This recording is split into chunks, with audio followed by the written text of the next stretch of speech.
नमस्कार साथियों, और आज हम वार्ड नंबर 22 में खड़े हैं। मैं जनता की आवाज़ से आपका अपना राहुल भान, और आज बात करते हैं तेजिंदर जी से इस बारे में।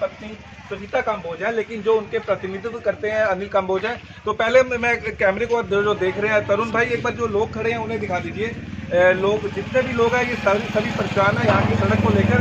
सड़क को भी एक बार दिखा दीजिए भाई कि सड़क का क्या हाल है। सड़क कहने को ही सड़क है, लेकिन सड़क यहाँ कुछ भी नहीं है।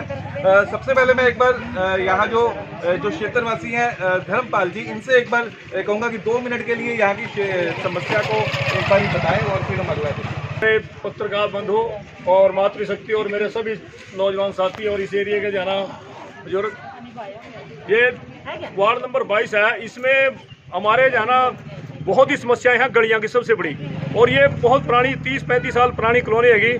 जो 30-35 साल पुरानी कॉलोनी के बाद भी गलियों के अंदर खड्डे पड़े हुए हैं, बहुत बुरा हाल है। और यहाँ 3-4 स्कूल भी हैं, जिसकी वजह से हमारे बच्चे बहुत परेशान हैं। और बरसात के मौसम में बच्चों के जाना ड्रेस भी खराब हो जाती है, माँ बाप भी परेशान हैं। इसलिए हम जाना MC से अनिल काम्बोज जी से और अपने मदन चौहान जी से, जो यहाँ के मेयर हैं, उनसे भी रिक्वेस्ट करते हैं कि इन गलियों की तरफ ध्यान दिया जाए। आगे इलेक्शन भी आ रहा, फिर वोट मांगने के लिए भी इन गलियों में जाना खड्डों में आएंगे तो लोग यही कहेंगे वोट नहीं देंगे। तो इससे पहले जाना इन सड़कों की तरफ ध्यान दिया जाए, जिससे हम आवारा क्षेत्रवासी जाना अपनी सुख शांति से यहाँ जाना जीवन यापन कर सकें। बहुत पुराने मकान है, लोगों ने जाना काफ़ी, और सबसे जाना लोगों की समस्या ये गलियों की है। और मेन गली जाना बार बार कह देते हैं कि टेंडर हो गया, अभी उस पर काम नहीं चला। जो मेन गली है उसका भी बुरा हाल है। तो यहाँ के जो MC हैं, आप उनके पास गए हो अपनी समस्या लेके? हम जाना 1 महीना पहले MC के पास मैं भी गया था, उनसे भी मैं रिक्वेस्ट करके आया जो अनंत गुड़िया का कंडीशन देखो जी, कहाँ मैं आऊँगा। कल उनके पास फ़ोन किया तो उन्होंने कहा कि मैं आज भी आना, अभी मेरी भी बात हुई, कहा संभाल का हूँ इसलिए नहीं मैं आ सका। कल लेडीज देखिए, हम फिर से एक बार बताएंगे, ये यमुना नगर का वार्ड नंबर 22 है। क्षेत्र का नाम है मायापुरी कॉलोनी। पार्षद हैं सविता काम्बोज, या कहने को कह लीजिए अनिल काम्बोज, जो उनका प्रतिनिधित्व करते हैं। और ये फिर एक बार हम दिखा दें कि सड़क का हाल, मैं बार बार सड़क का हाल इसलिए दिखा रहा हूँ क्योंकि जो देखने वाले हैं उन्हें ये ना लगे कि हम किसी पार्षद या मेयर या किसी को डिफेम कर रहे हैं। जो रियलिटी है वही। और आगे हम बात करते हैं यहाँ की जो महिलाएं हैं, महिलाओं से बात करते हैं कि वो भी एक बार समस्या को बताएं कि क्या दिक्कत है। इतने साल से तो हम गलियों के पीछे कितनी बार हम गए वहाँ पे, कहते कि यहाँ का टेंडर 22 वार्ड का टेंडर पास हो गया, 4 गलियों का हो गया। मेयर के पास भी गए थे, लेकिन कुछ नहीं सुनवाई हुई हमारी। कितनी बार हम चले गए, लेकिन कुछ सुनवाई नहीं। और इतने साल से ये इतने खड्डे खुड्डे, जब बारिश होती है इतनी परेशानी होती है। से बात की है कभी कि पार्षद को बताया अनिल काम्बोज जी को? गए थे हम, सारी महिलाएं इकट्ठे होकर हम वहाँ गए थे, 2-3 बार गए। उनके पास जाओ तो कहेंगे तुम्हारा वार्ड सविता काम्बोज के पास है, तुम्हें वहाँ जाओ। वहाँ से भी कोई सुनवाई थी। हम मेयर के पास गए, मेयर ने बोला तुम्हारे यहाँ तो टेंडर पास हो गया, लेकिन कुछ भी नहीं हुआ हमारा।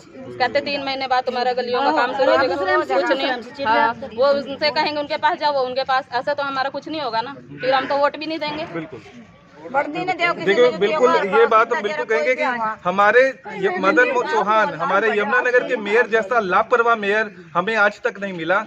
जो इसका आदमी पर जहाँ वहाँ ते लारा लप्पील कह दे, कदी कहते मैं मट्टी करवाऊंगा, कदी कहते मैं रोडे पड़े और टाइल बन रही है लगवाऊंगा।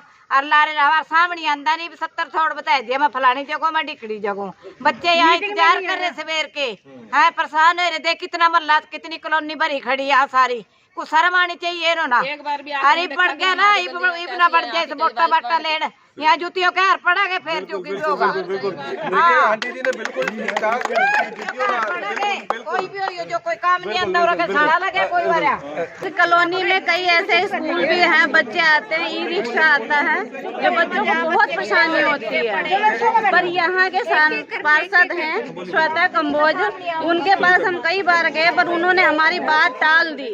कहते हैं कि आपका यहाँ पर कॉलोनी अप्रूव नहीं है। तो अप्रूव नहीं है तो इलेक्शन के टाइम पर हमारी वोट लेने के लिए क्यों आती है यहाँ पे? और अगर आप मदन चौहान की बात करो तो मदन चौहान 3 महीना पहले सिटी हाई स्कूल में आए थे यहाँ पर। उन्होंने आश्वासन दिया था कि आपकी गली यहाँ शुरू हो जाएगी बनने, पर आज तक का यहाँ कोई काम नहीं हुआ। मार्च का लास्ट महीना अप्रैल चलने वाला है, पर कोई काम नहीं हुआ। काम करेगा वही है इस कॉलोनी में आना पसंद है, वही होगा जो इस कॉलोनी का सरकार। 83 के यहाँ पर घर बने हुए हैं, पर सामने आप लोग कभी कवरेज करके दिखाइए। मीडिया कर्मी से कहूंगी कि सामने शिवानंद स्कूल है, ई-रिक्शा यहाँ से सही सलामत बरसात में नहीं जा सकता है। पैदल चलने वालों को और भी बुरा हाल है। तो जो छोटे छोटे बच्चे हैं जो बरसाते होंगे तो उनकी बुरा ड्रेस खराब हो जाती है, उनकी साइकिलें गिर जाती है, ऑटो रिक्शा पलट जाता है, तो उनकी इसको जवाबदेही कौन हमारा बनेगा इस कॉलोनी का? जवाबदेही तो हमारी पार्षद ही है ना। तो अब ऐसा भी लगता है जैसे यहाँ पे कांग्रेस के एमएलए हैं BL सैनी जी, तो भेदभाव भी किया जाता है कहीं ना कहीं काम को लेकर। कुछ परसेंट इसमें है ऐसा, कांग्रेस और इसमें वाजपेयी में कुछ ऐसा परसेंट है कि ऐसा हो रहा है। पीछे दे रहे हैं, कोई सुनाई नहीं है। अभी मतलब 10-15 दिन से पानी की समस्या चल रही है, गंदा पानी आ रहा है, वो आगे पब्लिक हेल्थ वाले को काम के चले गए, कोई समाधान नहीं है, बिल्कुल इधर ध्यान नहीं दिया जा रहा है। ये बहुत गलत है और इसका खामियाजा इनको भुगतना पड़ेगा। सदस्य हैं सुमन वाल्मीकि। सुमन, आप भी बताइए कि क्या है? जी नमस्कार जी, रिफॉर्मर टीम की तरफ से आज यहाँ पर हम लोग मायापुरी में खड़े हैं। 22 नंबर वार्ड है, सविता कंबोज जी हमारी MC है। देखिए अभी यहाँ लोग इतने ज़्यादा नाराज हैं इस कॉलोनी के सुनने से ही पता चल रहा है। बहुत ज़्यादा मेयर के प्रति और जो वार्ड है, जो यहाँ का MC है, उसके प्रति बहुत नाराजगी जताई जा रही है। रोष है बहुत ज़्यादा जनता के अंदर। वाकई में सड़कें जो हैं बहुत यहाँ पर टूटी फूटी है, क्योंकि एक देश का या आप ग्राम का, गांव का या मोहल्ले का विकास सड़कों से ही लगाया जाता है या बनाया जाता है। लेकिन अगर सड़कें ही, आपकी गलियां ही मजबूत नहीं होंगी, अच्छी नहीं होंगी स्थिति में, तो किसी भी गांव का, मोहल्ले का विकास नहीं हो सकता। ये बिल्कुल सही बात यहाँ के लोगों ने कही है।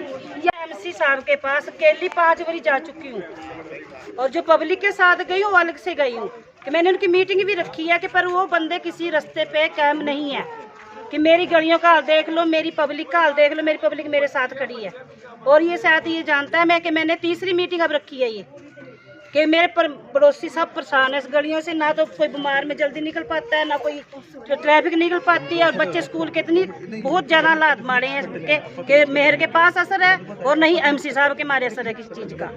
कि इतनी परेशान होने के बावजूद भी झूठ बोल रहे हैं आज भी कि मेरे पास बोल रहे मैं पानीपत हूँ, दूसरे के पास बोल रहे मैं किधर बार बार कहाँ बोल रहे।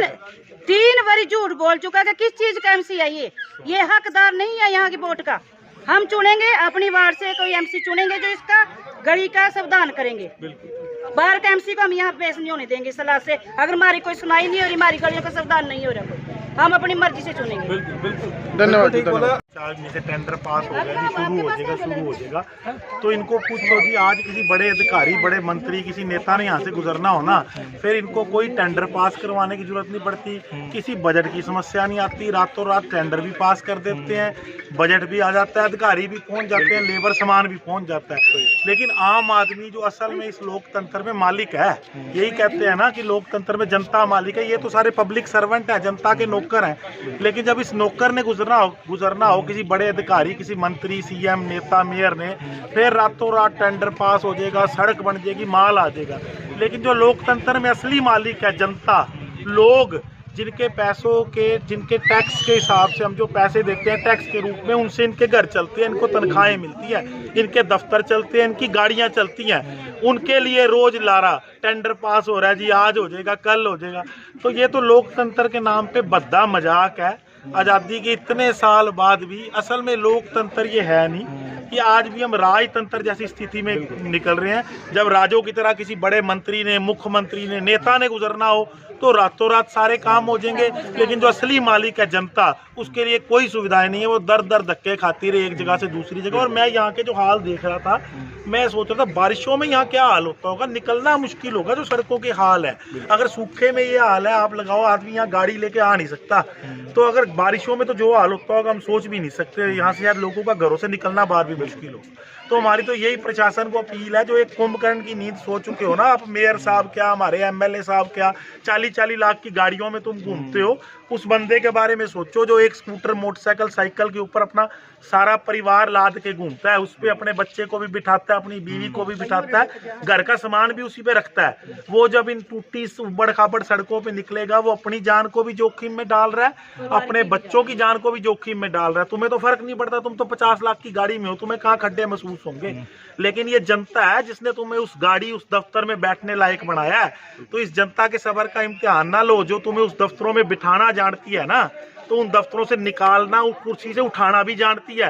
ये बात को आप चेतावनी भी समझ सकते हो, या इसको जनता की एक आपको अपील भी समझ सकते हो, जो आपको अच्छा लगता है समझ लो। नमस्कार तेजिंदर जी, और मैं आपकी रिफॉर्मर टीम को बहुत बहुत बधाई देता हूं कि आपने ये काम दोबारा से शुरू किया। और मैंने पहले सुना था कि आप काफ़ी तरीके से ये काम कर रहे थे और जनता भी आपके साथ बहुत तरीके से जुड़ रही थी। याद होगा अभी पीछे एक न्यूज़ चली थी, मदन चौहान के घर एक पक्की सड़क है बिल्कुल मलाई जैसी, और वहाँ पे टाइलें बिछाई जा रही थी, और वो वहाँ के MC जो है मारवा जी, उनको पता ही नहीं था कि ये टेंडर हो गया है, और रातों रात वो टेंडर भी पास हुआ और सब कुछ हो गया। और क्या फिर उनको ये सड़कें नहीं दिखाई देती? जहाँ काम होना चाहिए वहाँ काम हो नहीं रहा आज की डेट में, और जहाँ काम नहीं होना चाहिए वहाँ वो जबरदस्ती बेल पे ले जा रहे हैं। तो अब ये है कि देखो यहाँ पे स्कूल है, स्कूल में छोटे छोटे बच्चे जाते हैं, सारी बातें यहाँ पे भाइयों ने आपने बताई, और आपसे अच्छी भली बातें आप जानते हैं क्योंकि आपके बच्चे रोज यहाँ से निकलते हैं और बुरा हाल हो जाता है यहाँ पे। और बारिशों में भी सुमित भाई ने हमारे बोला कि बारिशों में तो और ही बदतर हाल होता होगा। तो जनता ने, जिस जनता ने आपको कुर्सियों में बिठाया है ना, वो इस बार 2024 में आपको घसीट के उतारने वाली इन सीटों से। ये MLA साहब जी भी जाग जाइए, और अपने मेयर साहब और जो हमारे MC साहब हैं वो भी जो सोए पड़े हैं, भाई साहब घरों से निकलो। ये जनता ने आपको चुना है, आपको प्रतिनिधि बनाया है, इसलिए नहीं बनाया था कि आप कभी बोलो हम इस मोहल्ले में हम यहाँ गए हुए हैं, वहाँ गए हुए हैं। आओ ना यहाँ पे जनता की, जब आप वहाँ पे चुने गए थे तब तो बड़े वादे करके गए थे, उन वादों को कौन पूरा करेगा? तो मैं आपसे ये अपील करता हूँ कि आइए, आप इनकी जनता की समस्या सुनिए, सुनना ही नहीं है, उनको सॉल्व भी कराइए। अगर ये टेंडर पास हुआ है तो क्यों नहीं आप काम करवा रहे? जब पैसे सब कुछ मिल रहा है, बड़ी बड़ी बातें करते हो, इतने करोड़ों रुपए का बजट आ गया, खा रहे हो, सारा पैसा खा जाओगे क्या? अरे तुम्हारा पेट नहीं भर रहा क्या? दाल रोटी तो खानी है तुम लोगों ने। तो मैं दोबारा से अपील करना चाहूंगा कि मैं अपने यहाँ पे MC साहब, मेयर साहब और जो भी हमारे यहाँ के MLA हैं वो यहाँ पे निरीक्षण लें, और जो भी आपका बजट पास हुआ है उसको जल्द से जल्द यहाँ पे काम को पूरा करवाया जाए। धन्यवाद साथी।